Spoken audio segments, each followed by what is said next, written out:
Muy buenas tardes. Hoy es el 30 de diciembre del 2016. Mi nombre es Matthew Ogden y nos acompañan en nuestra última videoconferencia del viernes por la noche del 2016 en larouchepac.com. Me acompaña en el estudio Jason Ross del equipo científico de LaRouchePAC y vía video nos acompañan dos miembros del comité político, Bill Roberts de Detroit, Michigan. Hola, Bill.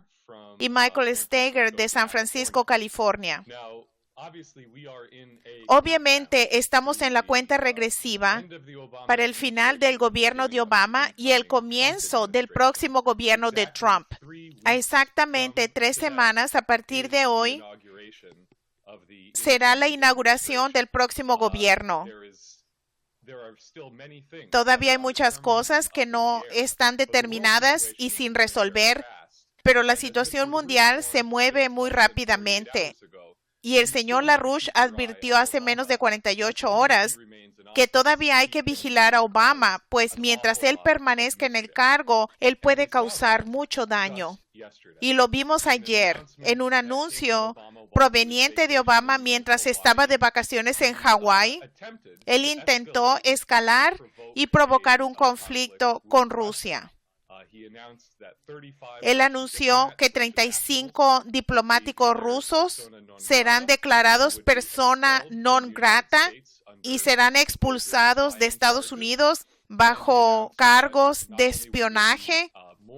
Y él anunció que no solamente se impondrían más sanciones contra Rusia como represalia del disque hackeo ruso, pero también 2 propiedades rusas que supuestamente se usan con fines de espionaje, una en la costa oriental de Maryland y la otra en Long Island, lugares a los que los diplomáticos rusos a las Naciones Unidas y a Washington, D.C. pueden llevar a sus familias para tener unas muy necesarias vacaciones y relajarse y descansar. Él anunció que las fuerzas federales iban a cerrar esas propiedades. Yo estoy seguro que Obama esperaba que esto provocaría que su archienemigo Vladimir Putin tomara medidas de represalia, pero Obama quedó muy decepcionado.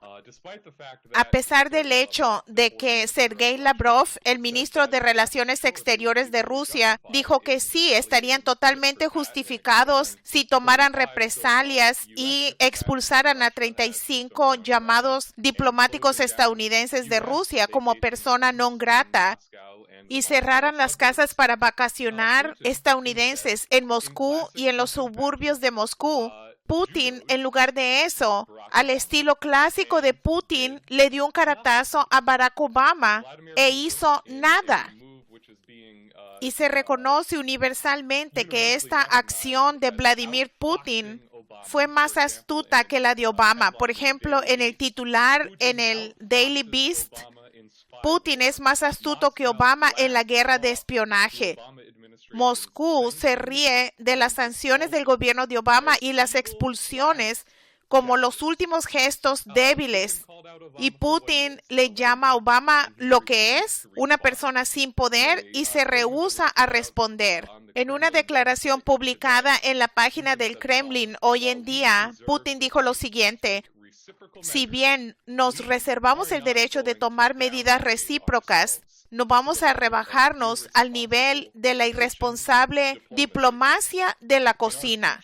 En nuestros futuros pasos hacia el restablecimiento de las relaciones ruso-estadounidenses, procederemos de la política seguida por el gobierno de Donald Trump, dijo Putin. Por lo tanto, este es un final perfecto y una victoria diplomática para Putin, y creo que esto acompaña a un tuit que fue publicado por el Ministerio de Relaciones Exteriores de Rusia, que es una foto grande de un pato amarillo con la palabra cojo escrito encima de la foto, refiriéndose a lame duck, que quiere decir que ya no tiene poder. Obama y su equipo, aunque están en posición de causar mucho daño en las 3 semanas que le quedan, ya no se le reconoce que tenga tanto poder por parte de Putin y otros en el mundo. Al mismo tiempo, hay una verdadera victoria diplomática que los rusos pueden proclamar en Siria. Además de la liberación de Alepo y realmente el restablecimiento del control del gobierno sobre una gran parte del país en contra del Estado Islámico y otras fuerzas rebeldes. Ayer los rusos negociaron un alto al fuego con Turquía, pero sin Estados Unidos. Y hasta ahora este cese al fuego se ha mantenido. Esta es una situación muy esperanzadora y una vez más demuestra que Obama definitivamente ha perdido el papel de liderazgo en el mundo. Y Rusia es un líder estratégico formidable en el escenario mundial a medida que este gobierno se va y este nuevo gobierno se incorpora. Al mismo tiempo, tenemos el derrumbe del sistema financiero. La situación bancaria con el monte Deipaski continúa desintegrándose.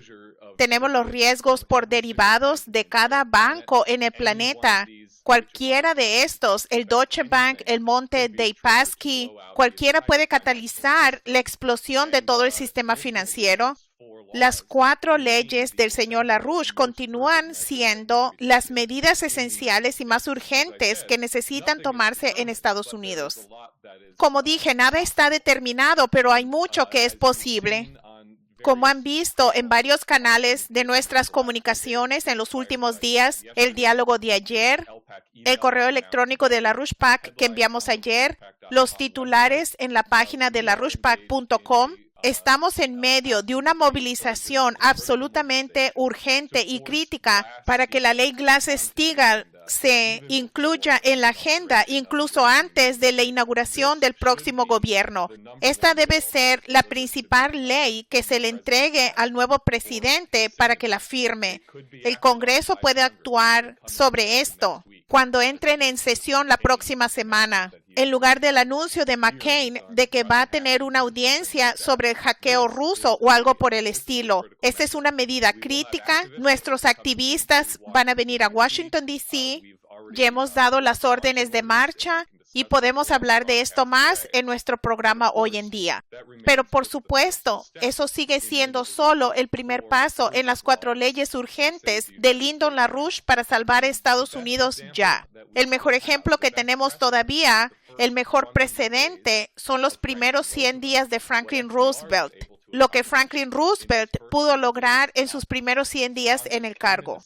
El Congreso entró en sesión, inmediatamente aprobó la ley de bancos de emergencia, declaró un día festivo bancario, reorganizó todo el sistema financiero en bancarrota, puso a los estadounidenses de nuevo a trabajar. El Congreso no dejó la sesión hasta exactamente 100 días después. Y se debatieron y se aprobaron y se enviaron a la Casa Blanca 10 leyes históricas para que Franklin Roosevelt las firmara, lo que cambió el curso de la historia. Por supuesto, eso sigue siendo el precedente, que sigue siendo el modelo.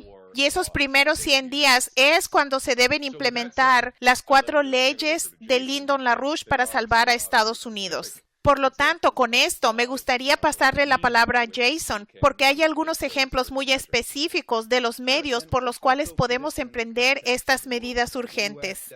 Pongámoslo también en el contexto del mundo. Estados Unidos necesita desesperadamente una recuperación económica, un cambio de dirección. Piensa en el mundo como un todo. Hay tanto que hacer. 2.500 millones de personas en el planeta no tienen acceso a la electricidad continua. 800 millones no tienen acceso al agua dulce. 1.500 millones de personas no tienen acceso al saneamiento básico. Y más de 1.000 millones de personas no tienen acceso a las capacidades telefónicas. Hay mucho trabajo por hacer y Estados Unidos definitivamente necesita un gran cambio. El presidente electo Donald Trump ha dicho que tiene grandes planes para volver a ser de Estados Unidos una gran nación, que quiere gastar $1 billón en infraestructura en Estados Unidos durante el próximo periodo. Hay mucho que podríamos aprender de China sobre esto. China en la última década ha construido la mayor red ferroviaria de alta velocidad del mundo. En una década pasó de base básicamente nada a ser ahora el líder mundial. Esa red está programada para duplicar su tamaño en las próximas década y media a un nivel de 40 a 50,000 kilómetros, cerca de 30,000 millas de ferrocarril de alta velocidad. Ellos están trabajando a través de su iniciativa Una Franja, Una Ruta, con otras 65 naciones en la región y más allá, en proyectos cooperativos, en ferrocarriles, la energía, el transporte, la logística, el agua, la información, el entrenamiento, la competencia, la educación, todo un sinnúmero de proyectos de cooperación y de desarrollo económico que implicarán más allá de las fronteras de China decenas de miles de kilómetros más de trenes de alta velocidad. Entonces, ¿cómo financian esto? ¿Cómo lo hacen? China ha gastado $1 billón cada año en la última década, así que la idea de gastar $1 billón en Estados Unidos para conseguir todo hasta cierto nivel es demasiado poco. El otro aspecto es cómo se va a financiar y cómo se va a construir, cómo se va a aplicar $1 billón en la economía estadounidense. Quiero leer el último párrafo de un editorial que fue publicado en People's Daily en línea de China. Es un artículo de opinión de Curtis Stone. Él escribió: Trump quiere gastar $1 billón en mejoras de infraestructura en Estados Unidos para reconstruir la nación y poner a la gente a trabajar. El problema es cómo pagar y cómo hacerlo. China sabe cómo financiar y llevar a cabo la construcción de los grandes proyectos de infraestructura. Los acaudalados inversionistas chinos quieren invertir miles de millones más en Estados Unidos. Una forma en que Trump puede llevar a cabo su plan sería utilizar los fondos chinos y la tecnología. Esto ayudaría a devolver algo de la inversión de Estados Unidos en China en beneficio de Estados Unidos y fortalecer la relación bilateral. El plan de Trump para reconstruir a Estados Unidos es audaz, pero queda por ver si se atreve a hacer lo que es mejor para Estados Unidos. Sobre eso, pensemos en cómo China puede estar involucrada aquí. La necesidad de financiamiento en Estados Unidos es muy grande. No hay mucho crédito disponible en la forma en que la gente piensa. Las tasas de interés muy bajas que existen en la actualidad, como Paul Gallagher ha explicado bien en la sección Preguntas frecuentes sobre economía de nuestra página, no podemos vender bonos a tasas de interés bajas. Las tarifas subirán. ¿De dónde va a venir ese dinero? ¿De inversionistas privados? ¿Cuál es la ganancia? Lo que esto realmente requiere es una forma de pensar totalmente diferente sobre la economía. Así que veamos el enfoque de la Rush muy brevemente a la economía. En su documento político para Estados Unidos llamado Las 4 leyes nuevas para salvar Estados Unidos ya, la Rush nos dio los 4 primeros pasos. Primero, la Glass-Steagall para acabar con la conexión del sistema financiero descaradamente decrépito y en derrumbe que tenemos, que está totalmente desconectado del aspecto físico de la economía. Segundo, que necesitamos un enfoque de banca nacional. Ahora, ¿qué significa eso? Pongamos algunos ejemplos en la historia estadounidense de cómo un enfoque nacional a la economía ha ocurrido. Si miramos cómo Alexander Hamilton lo hizo en los primeros días del nuevo Estados Unidos, él convirtió las grandes deudas del nuevo Estados Unidos y de los gobiernos estatales en algo de mucho valor, cambiando esta deuda en lo que se convirtió la base del primer Banco Nacional de Estados Unidos, usando la deuda para que se convirtiera en la base para una gran cantidad de préstamos que eran necesarios para construir los caminos y después los canales en Estados Unidos. Quiero dar un ejemplo más reciente. Matt ha mencionado a Franklin Roosevelt como el mejor precedente que tenemos en Estados Unidos. Vean lo que hizo Roosevelt con la autoridad del Valle del Río Tennessee, por ejemplo. Este es un proyecto que dramáticamente mejoró la economía en el sureste de Estados Unidos. El aumento de la productividad en la región pagó con creces el costo de la inversión en el proyecto. Este fue el tipo de proyecto en el que realmente no importa si el dinero que se gastó en construirlo se paga directamente. Y eso es algo que los inversionistas privados demandarían. Podemos poner una caseta de cobre en la carretera carretera para sacar dinero. Podemos hacer mejoras al aeropuerto y luego cobraremos a los pasajeros para que pasen por él y entonces se pagará la inversión que se hizo en la terminal del aeropuerto. Bien, ¿qué tal de los grandes proyectos que conforman la economía en su totalidad, que otorgan la plataforma para la actividad económica? Ese es el tipo de cosa que hay que mirar en una nación como un actor económico singular que es capaz de financiar inversiones cuyo retorno no es directo en la manera que una inversión privada lo sería, pero que lo tenemos en el sentido de mejoramos la productividad de la nación en su totalidad en una manera que hace que el proyecto valga la pena. Eso es lo que vimos con la creación de los ferrocarriles en Estados Unidos, por ejemplo. Esto es algo que no hubiera sucedido sin el apoyo del gobierno para construir el tren transcontinental. Lo que ganamos es que teníamos a una economía conectada, teníamos a un país completo. Tuvimos definitivamente las mejoras que hizo que valiera la pena haberlo hecho. Y si se piensa sobre esto hoy, ¿paga por sí mismo vale la pena? Y pensar cómo instituimos una plataforma superior en Estados Unidos de tecnología en nuestra infraestructura. Estamos construyendo una red de tren de alta velocidad. ¿Estamos construyendo la generación de energía de una densidad de flujo energético superior o estamos construyendo paneles solares? ¿Estamos invirtiendo en la tecnología de fusión para hacer los logros en nuestro conocimiento del átomo y de los procesos nucleares que transformarán nuestra relación con los materiales, con la energía, en una manera que será mucho más profunda que el desarrollo de la máquina de vapor? Este es el tipo de cosas. El programa espacial. ¿Cuáles son los motores de nuestra identidad humana como una especie que van más allá y luego se desarrolla? Y yo pienso que tenemos que tener una discusión sobre esto en el programa. No tengo todo sobre esto, pero también plantea el tema de la cultura en la población. En otras palabras, ¿qué expresión culturalmente tenemos de lo que es ser una persona, de qué es vivir en una sociedad, de nuestras relaciones de uno con otro? ¿Cuál es el tipo de cultura que es proporcional con ir al espacio, con el desarrollo de la fusión, con el desarrollo de nuestra economía, con volverse mejores seres humanos? ¿Cómo hacemos esa cultura una realidad? Y yo pienso que es una pregunta muy importante y no es una que se aborda directamente, digamos, como la banca nacional, el financiamiento de una red de tren nacional de alta velocidad, pero es tan importante. Y yo pienso que es algo que debemos abordar aquí. Sí, yo diría esto. Lo que has tocado, Jason, es la verdadera cuestión de la soberanía de las naciones de participar en el desarrollo de la humanidad, de liberarse de los decretos, de ese sistema financiero transatlántico moribundo. Esto realmente es el punto crucial de todo el cambio que estamos viviendo en este momento. Solo para mencionar algunas cosas sobre esto. Ayer, en una entrevista que Bashar al-Assad hizo con el diario italiano Il Giornale, identificó que el problema en la guerra siria era que Siria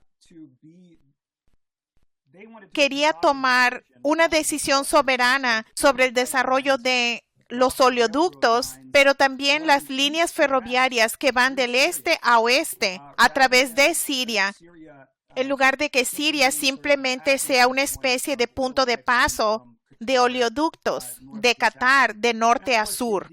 Por supuesto, la ruta de este a oeste. Para aquellos de ustedes que están familiarizados con nuestro plan, el proyecto Phoenix para Alepo y la integración de Siria, las propuestas que el Instituto Schiller ha hecho para la integración de Siria a la nueva ruta de la seda. Esto está diseñado para hacer de Siria un centro de energía, un centro industrial y una especie de restaurar la tradición antigua de Siria como un importante paso a lo largo de la nueva ruta de la seda.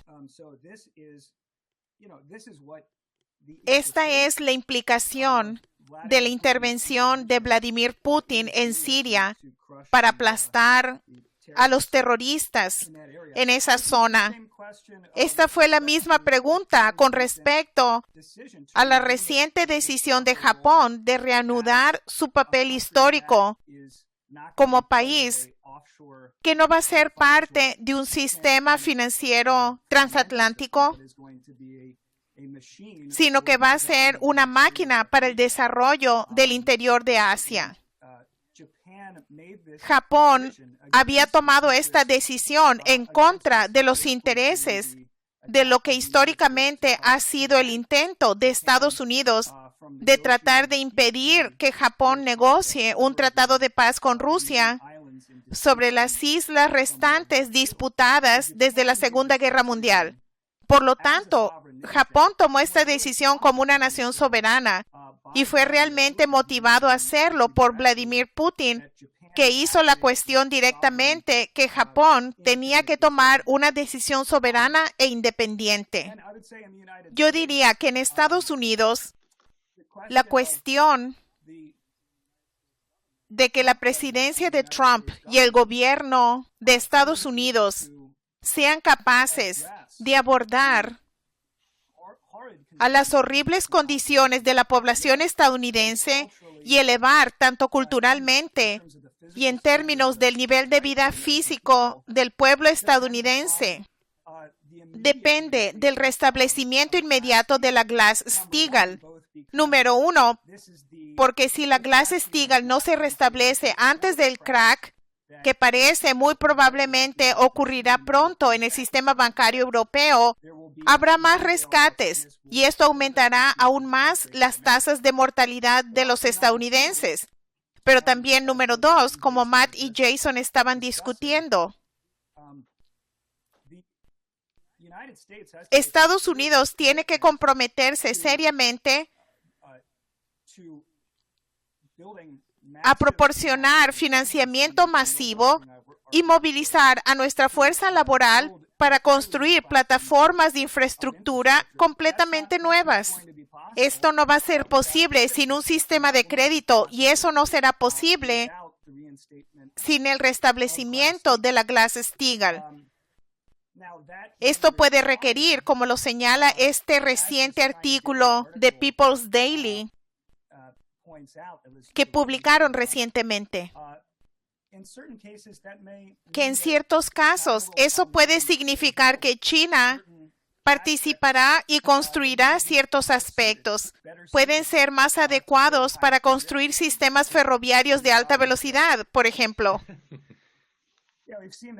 Hemos visto los problemas de Jerry Brown en la costa oeste con el tren de alta velocidad. Tal vez deberíamos crear una iniciativa china para hacer esto. Nuestra soberanía hoy, irónicamente, no significa aislacionismo. No sé si Donald Trump piensa que sí. No creo que lo haga. Pero en muchos casos, lo que el nuevo paradigma ha significado es que algunos países han logrado avances en ciertas áreas. Ciertamente tenemos en Estados Unidos esto.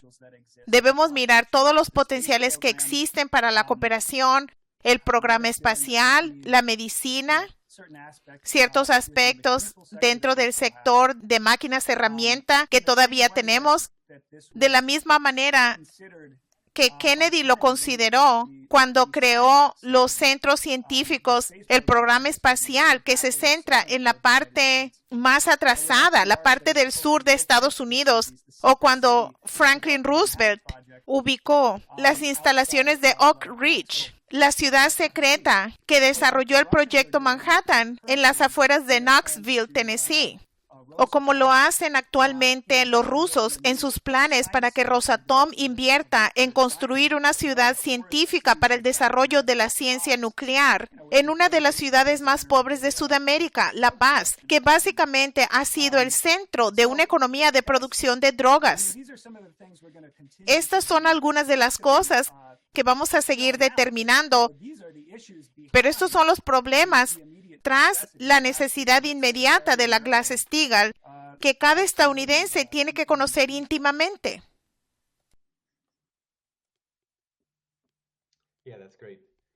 Sí, muy bien. Hay solo un par de cosas que me gustaría tocar. Una es de la situación de Putin, porque como Bill acaba de indicar, parece que Vladimir Putin le ha dado forma a toda la situación a nivel internacional. Si alguien estuviera viendo alguna de las alertas de noticias, el New York Times y todo el establecimiento político de Estados Unidos fue tomado por sorpresa de manera significativa, como indicó Matt. Obama claramente esperaba que su enemigo Putin respondiera violentamente. El New York Times a las 6 de la tarde, hora del este, envió un mensaje indicando que ellos van a optar por una gran represalia. 35 personas han sido expulsadas y esto lo arremetieron por la Internet. Y en solo 2 horas, el New York Times tuvo que informar del giro de los acontecimientos en términos del hecho de que no solamente Putin no tomó represalias, como Matt indicó, pero pienso que él invitó a todo el cuerpo diplomático estadounidense al Kremlin a celebrar el Año Nuevo y la Navidad.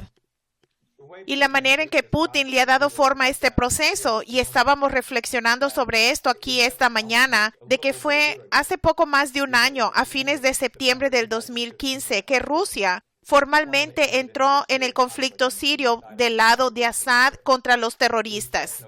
Era solo noviembre del año pasado, hace poco más de un año, cuando un avión de combate turco derribó un avión de combate ruso. Era entonces la Navidad pasada. En todo ese periodo de fiesta, cuando estuvimos al borde de lo que podría haber sido una explosión de guerra nuclear. La tensión era increíble, la retórica era increíble. Y lo que tuvimos en la Casa Blanca, el tipo de mezquindad psicótica de Obama, ahora se puede ver claramente. Así que la forma en que Putin le ha dado forma a este proceso, y vale la pena ubicar los acontecimientos recientes, que no solo tenemos esta muestra de psicosis de Obama, también hubo el asesinato del embajador de Rusia en Turquía, Andrei Karlov. Esto ocurrió pocos días después de que Obama había hecho una amenaza explícita de represalia contra Rusia, que el señor LaRouche comprendió muy claramente. Esto significó que Obama buscaba matar y matar a la gente de importancia. Y luego sucedió el asesinato del embajador Karlov por alguien ligado a lo que parece ser una red coordinada de la inteligencia occidental. Y luego todavía no es claro lo que pasó, hay mucha especulación, pero sin embargo está la pérdida desafortunada del conjunto Alexandrov, el coro del Ejército Rojo. Mientras hablamos, estamos en Manhattan, en el consulado ruso, cantando canciones patrióticas rusas, así como canciones estadounidenses. Me gustaría leer brevemente una sección del volante que Helga Sepp-LaRouche escribió en esta ocasión para nuestro coro afuera del consulado ruso. Esta es una pequeña muestra de él que se publicará hoy más tarde en su totalidad, después de este evento. Ella dice: permítanme, pues, compartir con ustedes la idea de que, además de reconstruir el conjunto Alexandrov, que tiene la intención de hacer, se establezcan miles de coros Alexandrov en las escuelas de toda Rusia para honrar la heroica contribución de Rusia en la liberación de Siria y al mismo tiempo ampliar el efecto edificante del canto coral a la generación joven. Creo que esta propuesta se destaca como la calidad de la idea y las iniciativas que se pueden tomar ahora, que se está desarrollando un nuevo paradigma. Hay un paradigma donde todos ganan, o casi como mostró Putin hoy, de dar la otra mejilla. No vamos a responder a las provocaciones, no vamos a descender a una política de bajo nivel, vamos a subir a un nivel más alto de una discusión sobre la humanidad y la colaboración para la paz mundial y el desarrollo mundial. Nada mejor expresa eso que el desarrollo en Siria y la colaboración de Rusia, Turquía e Irán para consolidar eso. Esto ha sido realmente el trabajo de Putin, y Putin más que nadie le ha dado forma a este último año. Ahora la pregunta es, ¿cómo respondemos a esto en Estados Unidos? Esa es nuestra responsabilidad. Como indicó Matt, la crisis financiera en torno al banco Monte dei Paschi y los otros bancos transatlánticos están claramente en un punto de ruptura. Y yo les pediría a la gente que reflexionara. Miren los mapas electorales. Esto lo han hecho varios estudios después de la elección y vieron el tipo de resultado de voto por Trump fue mucho mayor en las zonas que han sido más golpeadas por la epidemia de drogas, por los suicidios y por los niveles de desempleo. Si nos fijamos en la situación demográfica del país hoy en día, se define por la locura de nuestro sistema financiero y económico. La burbuja financiera que se ha ejecutado perpetuamente realmente se remonta a principios de los 90 y vimos que luego se recuperó después de la explosión de la burbuja.com y de la burbuja de la vivienda. Entonces, el estallido de la burbuja inmobiliaria solo aceleró aún más a todo este fraude de los derivados financieros ficticios, con casi no beneficios monetaria o financieramente para la población de Estados Unidos. Lo que ven en zonas específicas muy pequeñas, la ciudad de Nueva York, en la zona de Washington, D.C., la zona del aeropuerto de Dulles, la zona de San Francisco y de la bahía de San Francisco, son lugares donde la burbuja especulativa que Obama ha bombeado le ha llamado su recuperación económica. Esta fue la zona predominante donde vimos que votaron en contra de Trump y a favor de este programa de Obama. Pero de mayor importancia, vimos la reacción, la rebelión en contra de Obama y del legado de Bush y Obama, que provino del 80 al 90% del territorio de Estados Unidos y una buena mayoría de la población, ya sea que votaron por Bernie Sanders o votaron por Donald Trump, pero votaron en contra de esta tiranía de Obama-Bush. Una mayoría del pueblo estadounidense que ha sido abandonado y ha sido olvidado. Se han vuelto el hombre y la mujer olvidada del país, como Franklin Roosevelt los llamó durante la Gran Depresión. Es la cuestión de cómo se une a todo el país, porque estamos buscando verdadero desarrollo económico que se basa en la realidad económica y no en cifras financieras ficticias. No se puede pronosticar la economía basada en las cifras financieras que se presentan hoy en día. Son todas mentiras, ni mucho menos la recuperación de Obama. Pero incluso las nociones del éxito financiero son todas mentiras. La realidad física es que Estados Unidos está desmoronándose, está en un deterioro horrible. No es solo nuestra infraestructura o nuestras capacidades manufactureras, es nuestro nivel cultural de la sociedad, es la orientación educativa, es el sentido de optimismo, es la capacidad productiva y el sentido de integridad y confianza en la capacidad de producir algo de importancia, lo que ha sido aplastado y se le ha arrebatado a nuestra población. Y el señor Lyndon LaRouche, como Jason indicó, presentó las 4 leyes. Las 4 leyes realmente empiezan con la 4ª ley, que es el compromiso inmediato para restablecer el programa espacial que ha planteado en detalle Keisha Rogers y con el programa de fusión. El primer paso de estas 4 leyes para iniciar este tipo de programa con la ciencia como motor es la Glass-Steagall, porque la Glass-Steagall acaba con este culto financiero, con nuestra burbuja financiera, e integra esa parte del país que ha sido olvidada en el concepto de nuestra economía y de nuestra sociedad. Y vamos a tomar a toda la nación y vamos a hacerla avanzar. Vamos a mirar a toda la productividad de nuestra nación y de mayor importancia a la productividad de nuestra gente. La principal vergüenza de la recuperación de Obama es el hecho de que hay 100 millones de personas que no están en la fuerza laboral, no participan en ningún tipo de actividad económica. Muchos de ellos toman calmantes, no tienen trabajo o están en la lista de los incapacitados. Y vamos a incorporarlos a la economía inmediatamente en las áreas que aumentan la productividad per cápita de la nación en su totalidad. Así que vamos a restablecer a la Glass-Steagall. Como dijo Matt, debe estar en el escritorio de Trump el día que él llegue a su puesto, el 20 de enero. El Congreso regresa este próximo martes, es cuando toman el juramento. Habrán varias actividades el miércoles y el jueves y entrarán en sesión la siguiente semana.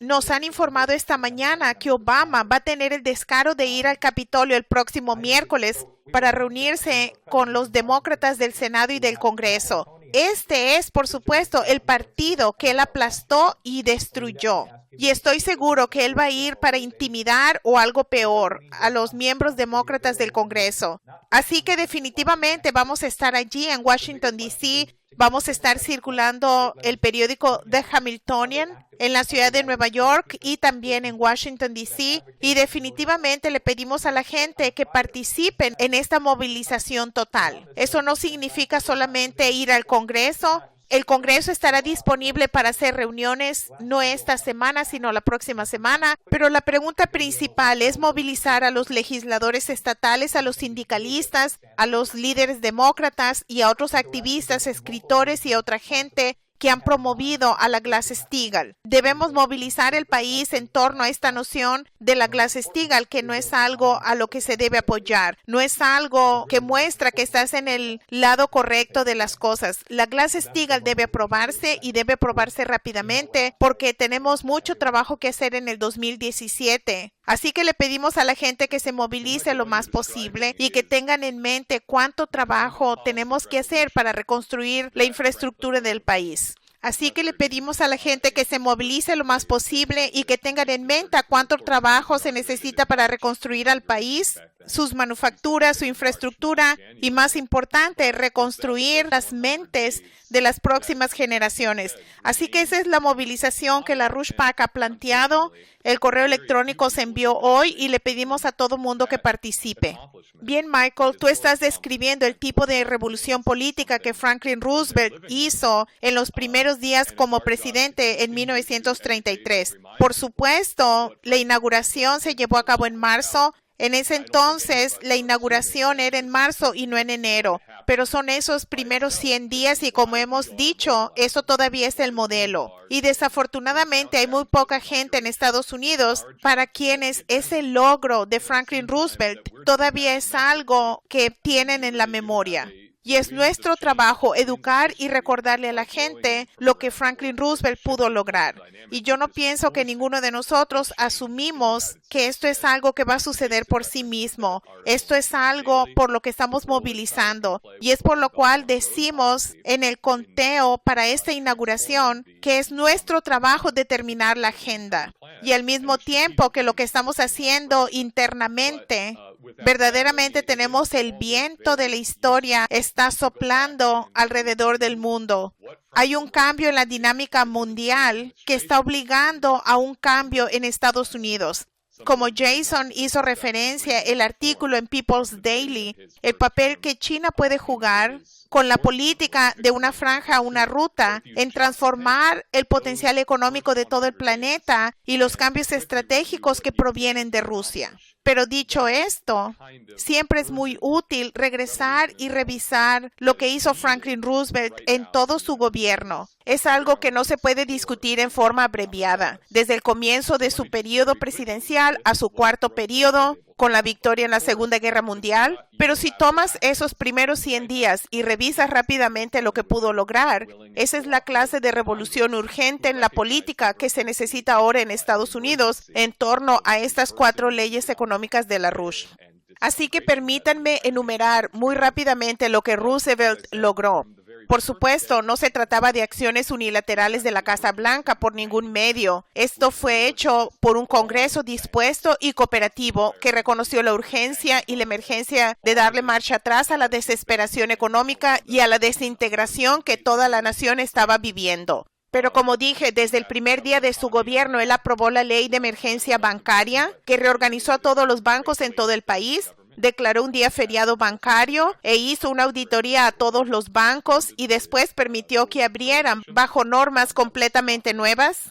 Él aprobó la ley económica del gobierno, que es de menor importancia, pero eliminó cierto desperdicio que existía en el gobierno. Él también aprobó la ley Volstead, que temporalmente suspendió las reglas de la ley seca o la prohibición. Esto fue más popular. Él aprobó la ley de crédito agrícola, que fue muy importante. Esto refinanció las hipotecas agrícolas en todo el país. Los agricultores pudieron mantener sus granjas porque no podían pagar sus hipotecas y les habían embargado sus granjas. Esto fue muy importante en Iowa y en los estados del centro. De hecho, había vigilantes que se enfrentaban a los alguaciles y les decían, no vamos a permitir que embarguen nuestras granjas. Esto resolvió la situación y también otorgó los fondos para que estas granjas se mantuvieran en operación en el país a muy bajas tasas de interés.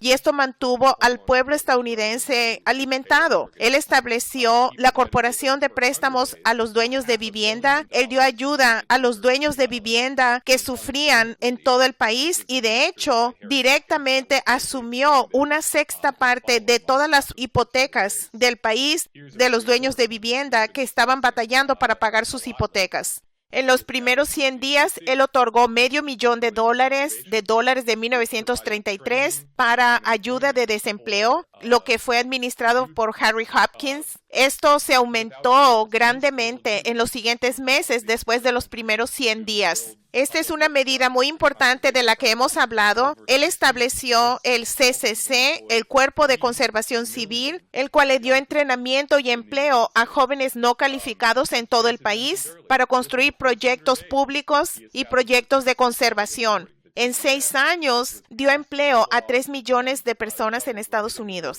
Y como Jason mencionó, en los primeros 100 días, él estableció la Autoridad del Valle del Río de Tennessee, el TVA, que fue aprobado como ley y se empezó a construir en 5 semanas. Esto transformó una de las zonas más atrasadas de todo Estados Unidos en Tennessee y Kentucky y en los estados vecinos. Para abordar lo que había causado la Gran Depresión en primer lugar, Franklin Roosevelt aprobó la verdad en la Ley de Valores, un elemento muy importante, y luego, por supuesto, como hemos estado hablando, aprobó la ley Glass-Steagall. Esto obligaba a los bancos a deshacerse inmediatamente dentro de un cierto periodo de tiempo de todas sus operaciones de valores y estableció la FDIC, la Corporación Federal de Seguro de Depósitos, que le dio la protección al estadounidense promedio depositando sus ahorros en los bancos comerciales. Luego creó la Ley Nacional de Recuperación Industrial, que entre muchas cosas garantizó la negociación colectiva para los sindicatos, aumentó considerablemente la afiliación sindical en Estados Unidos y puso a disposición $3,300 millones de 1933. Esto es $50,000 millones de hoy día en el financiamiento de obras públicas.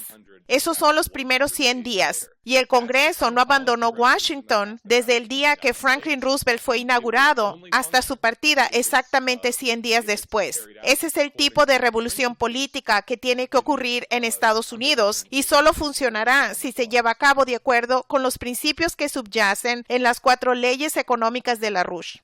Magnífico, Matt. Creo que es importante indicar y que la gente conozca que LaRouche PAC también tiene otras 2 iniciativas. Una es un nuevo folleto que publicaremos que destacará este tipo de programa económico basado en las 4 leyes de Lean. Se ve cómo es posible de la manera más eficaz aumentar la productividad del pueblo estadounidense y que nosotros como nación construyamos nuestra propia recuperación, que salgamos de esta podredumbre económica en la que nos hemos metido.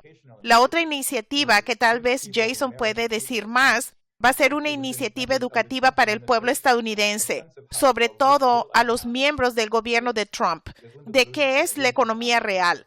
Porque Lyndon LaRouche ha sido el principal pensador económico de los últimos 50 años en el planeta, por no hablar de Estados Unidos. Él ha pronosticado algunos de los acontecimientos más importantes en el curso de esos 50 años, y él es la figura principal desde el punto de vista de la economía física real y el avance científico. Sé que Jason es parte de eso, así que quizá pueda decir más sobre eso también.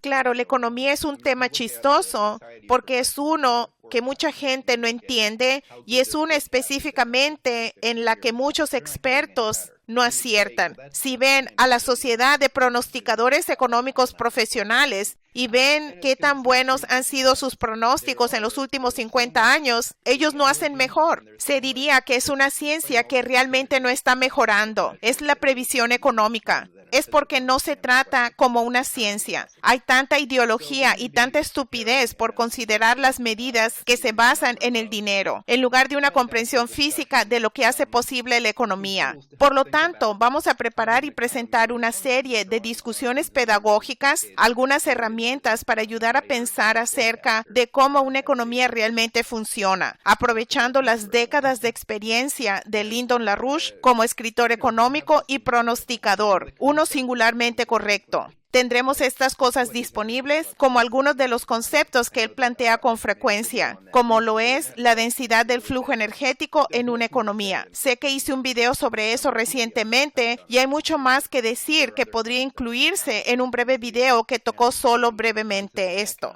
O otros conceptos como la intensidad de capital y el concepto de una plataforma económica, que no es algo para entrar en detalles ahora mismo, pero una reconceptualización de lo que muchos piensan como solo infraestructura y obras públicas y cómo pensar en eso como una relación entre una sociedad y el mundo físico que la rodea y la sociedad misma. En la forma en que Vladimir Vernadsky, por ejemplo, mira a la especie humana en términos de lo que es el poder de la cognición.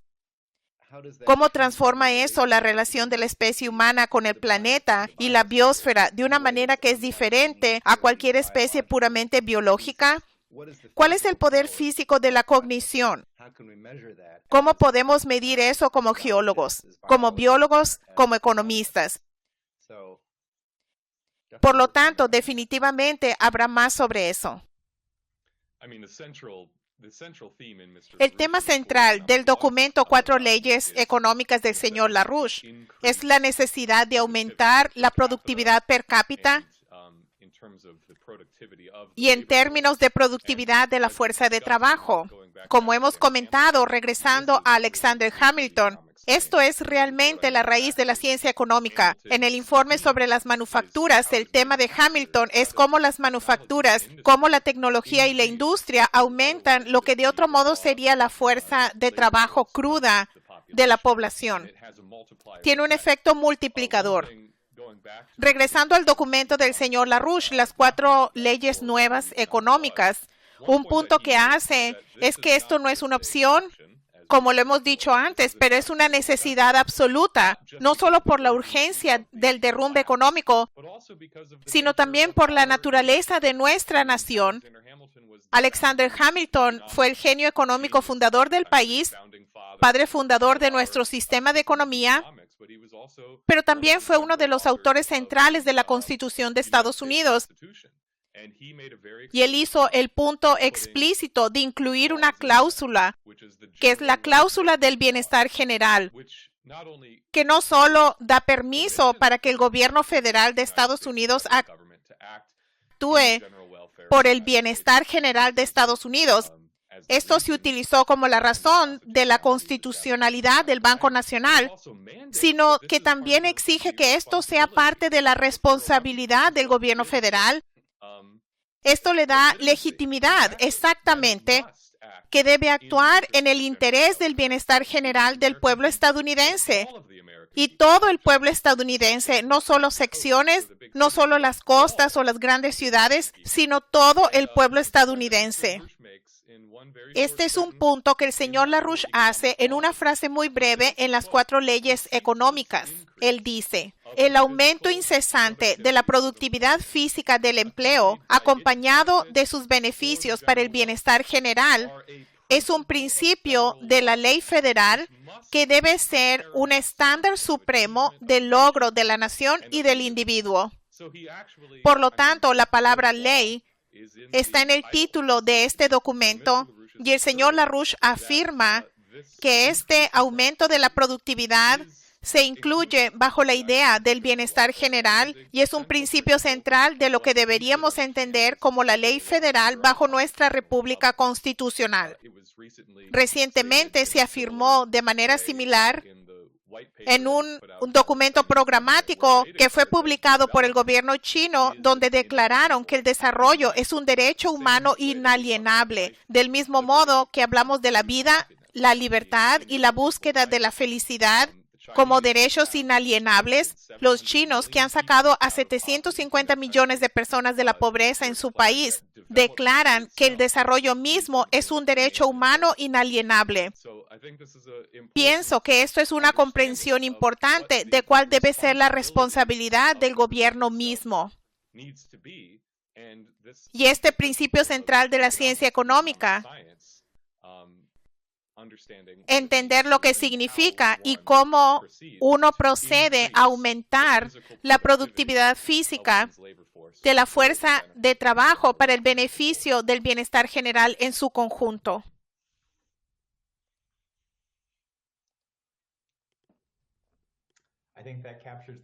Pienso que esto capta el nuevo paradigma.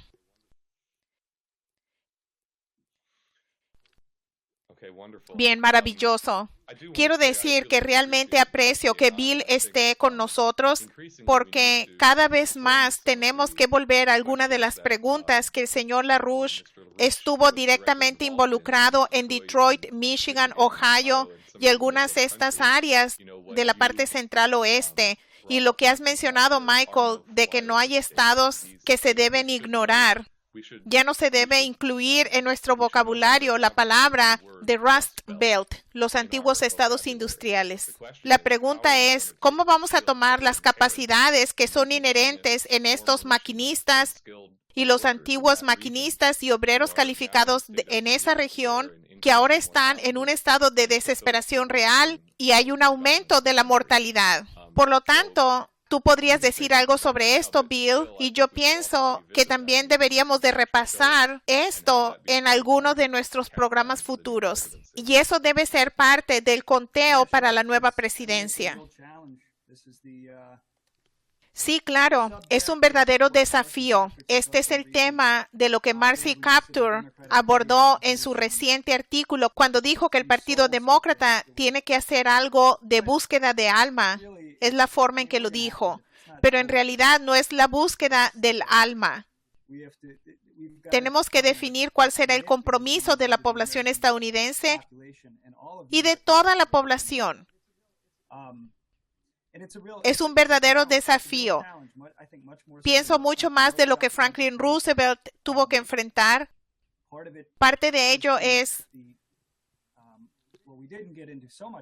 lo que hoy no pudimos abordar, el profundo proceso de degeneración cultural que ha dejado a los jóvenes sin mucho sentido de carácter o identidad.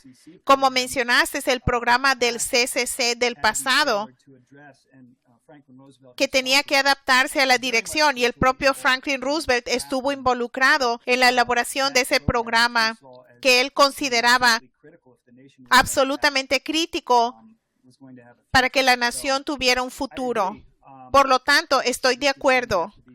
Esto es algo que va a ser importante que pongamos mucho esfuerzo para asegurarnos de que hagamos ese cambio positivo en la productividad que es tan requerida hoy y de inmediato, pero también para el futuro a largo plazo.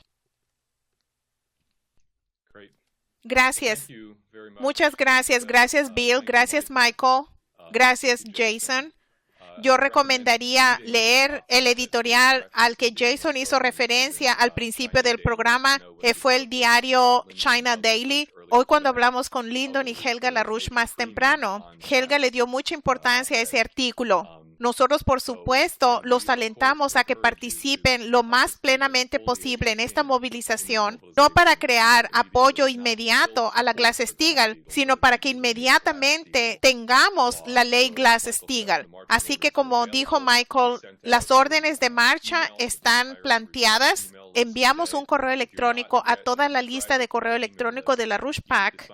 Si no eres un suscriptor, debes registrarte inmediatamente. Vamos a tener órdenes de marcha como eso a medida que tenemos el conteo de los próximos 21 días. que son las 3 semanas antes del nuevo gobierno, y no nos vamos a detener ahí. Así que por favor suscríbase y por favor suscríbanse a nuestro canal de YouTube también. Muchas gracias por acompañarnos. Feliz año nuevo. Y yo pienso que podemos esperar un 2017 lleno de gran potencial. Y es nuestro trabajo que se realice ese potencial. Gracias y buenas noches.